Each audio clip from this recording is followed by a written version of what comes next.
Somali Kids TV. Nabi Nuux calayhi salaam dadkiisa waxay caabudi jireen sanabyaalaha ay ka barteen awoowayaashood. Dadkiisa waxay ahaayeen dad xaq ku dhaqmin iyo xaasidiin.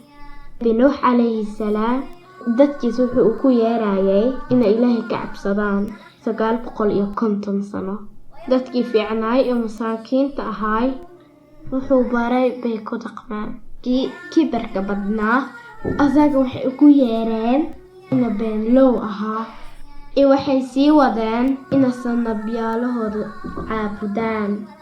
Asaga xaaskiisa iyo wiilkiisa way diideen inuu asaga ku dahay ina suubiyaan. Ayaga waxay ku daheen in asaga ahay qof been sheegayo. Way ku ciyaareen iyo waxay ku yiraahdeen carada Ilaahay soo day haddii tahay nabi rasmi. Nabi Nuux calayhi salaam marka dadkiisa uu ku yeerayay 950 sano ina Ilaahay caabudaan iyo warkiisa ay maqli waayeen. Nabi Nuux Ilaahay wuxuu ka baryay dadkaas ina baabasho. Somali Kids TV.